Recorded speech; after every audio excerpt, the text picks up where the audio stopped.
Wàhálà ńlá lèyí o. Ǹjẹ́ ẹ ti gbọ́ ọ̀rọ̀ burúkú tí Gehgeh sọ sí Burna Boy? Àwọn ènìyàn ti bẹ̀rẹ̀ sí ní kí Qdot alágbe lọ́tùn lósì o. Kí ló ṣẹlẹ̀? Ẹ wá farabalẹ̀ gbọ́ ẹ̀kúnrẹ́rẹ́ ìròyìn náà. Ǹjẹ́ ẹ ti gbọ́ ọ̀rọ̀ burúkú tí Gehgeh sọ sí Burna Boy báyìí? Ọmọkùnrin TikToker ni Emmanuel Obruse tí àwọn olólùfẹ́ rẹ̀ mọ̀ sí Gehgeh, tí ó máa ń gba àwọn ọ̀dọ́ ní ìmọ̀ràn nípa ìbáṣepọ̀, tí ó sì tún máa ń ṣe olùkọ́ nípa ìṣúná, ti bọ́ síta wá sọ̀rọ̀ lórí ohun tí ọmọkùnrin olórin nì Dámínì Ẹ̀bùnolúwa Ògúlú tí àwọn olólùfẹ́ rẹ̀ mọ̀ sí Burna Boy lórí ayélujára, lórí iye tí ọmọkùnrin náà kó lé mọ́tò tuntun èyí tí ó ṣẹ̀ṣẹ̀ rà. Tí a kò bá gbàgbé, ní ọ̀sẹ̀ tí ó kọjá ni ọmọkùnrin olórin nì Dámínì Ẹ̀bùnolúwa Ògúlú tí àwọn olólùfẹ́ rẹ̀ mọ̀ sí Burna Boy ṣẹ̀ṣẹ̀ ra mọ́tò tuntun kan tí orúkọ mọ́tò náà sì ń jẹ́ MC Clarence Senna Explosive Carbon Edition, tí owó mọ́tò ọ̀hún sì tó bílíọ̀nù 7 náírà, tí ọ̀pọ̀lọpọ̀ àwọn olólùfẹ́ rẹ̀ sì ń kí kú oríire káàkiri àgbáyé. Ṣùgbọ́n níṣe ni a rí fọ́nrán tí arákùnrin TikToker ní Emmanuel Obruse tí àwọn olólùfẹ́ rẹ̀ mọ̀ sí Gehgeh gbé sí ayélujára wípé ìnákúnà Burna Boy ti pọ̀ jù, wípé ṣe bí ó mọ ipò tí orílẹ̀-èdè rẹ̀ wà, ìyẹn orílẹ̀-èdè wa Nàìjíríà, wípé tí ó bá fi gbogbo owó yẹn dá okòwò ní orílẹ̀-èdè rẹ̀, ìbá dára púpọ̀, yóò sì mú kí orílẹ̀-èdè wa kí ó túnbọ̀ gbòòrò sí. Bẹ́ẹ̀ ni ọ̀pọ̀lọpọ̀ àwọn ọ̀dọ́ tí ó ń wá iṣẹ́ yóò rí iṣẹ́ ṣe o, dípò jàgídíjàgan tí wọ́n ń hù káàkiri.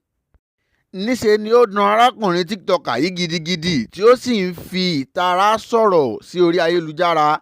Ṣùgbọ́n Yorùbá bọ̀ wọ́n ní à ń torí àjà jà, àjà níta ló ń jà lẹ́yìnkùlé òun.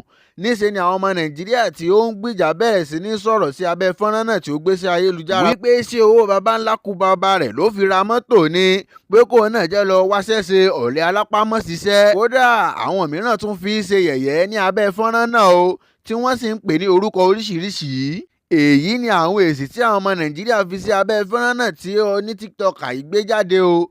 Báyìí a kò tí ì mọ̀ bóyá ọmọkùnrin olórin nì Dámínì Ẹ̀bùnolúwa Ògúlú tí àwọn olólùfẹ́ rẹ̀ mọ̀ sí Burna Boy máa fún ọmọkùnrin yìí ní èsì ọ̀rọ̀ rẹ̀ o, tàbí yóò ṣe bíi pé òun kò rí fọ́nrán náà. Àwọn ènìyàn ti bẹ̀rẹ̀ sí ní kí Qdot alágbe lóríṣiríṣi o. Kí ló ṣẹlẹ̀?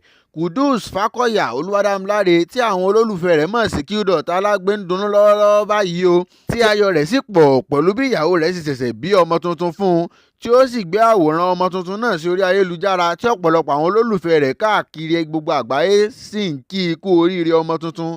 Kódà àwọn mìíràn tún fi oríire rẹ̀ gbàdúrà wípé kí Ọlọ́run tètè dá àwọn lóhùn, tí a sì gbàdúrà wípé gbogbo àwọn tí ó ń wojú Ọlọ́run fún ọmọ, Ọlọ́run á tètè dá wọn lóhùn. Ní abẹ́ àwòrán tí olórin nì Kudus Fákọ̀yà Olúwadámiláre tí àwọn olólùfẹ́ rẹ̀ mọ̀ sí Qdot alágbe ni a ti rí òṣèré tíátà tí gbogbo wa mọ̀ sí Nkechi Blessing kọ sí abẹ́ àwòrán tí ọmọkùnrin olórin náà gbé jáde wípé kí ló dé tí àwọn olólùfẹ́ Qdot kò ṣe béèrè lọ́wọ́ rẹ̀ wípé ta ni ìyá ọmọ, àbí ṣé obìnrin nìkan ni àwọn ènìyàn ní láti béèrè lọ́wọ́ rẹ̀ wípé ta ni bàbá ọmọ. Wípé tó bá jẹ́ wípé obìnrin ni ó gbé àwòrán ọmọ tuntun sórí ayélujára, àwọn èèyàn ti máa kọ sí abẹ́ rẹ̀ wípé ta ló lọ́mọ, ta ni bàbá ọmọ.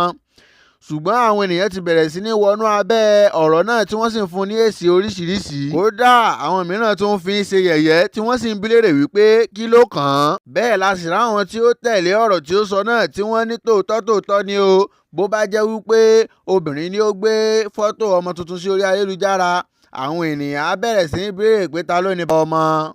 Ṣùgbọ́n báyìí o, a kò tí ì mọ̀ bóyá ọmọkùnrin olórin nì Kudus Fákọ̀yà Olúwadámiláre tí àwọn olólùfẹ́ rẹ̀ mọ̀ sí Qdot alágbe máa jáde síta láti fi àwòrán ìyá ọmọ síta gẹ́gẹ́ bí gbajúgbajà òṣèré nì Nkechi Blessing ṣe béèrè o, àbí yóò fojú fo ọ̀rọ̀ náà. Kò ní jù báyìí lọ. Ẹ ṣé fún ìfarabalẹ̀ yín. Ẹ jọ̀wọ́ ẹ jẹ́ ká like, ká comment, ká sì subscribe fún àwọn ìròyìn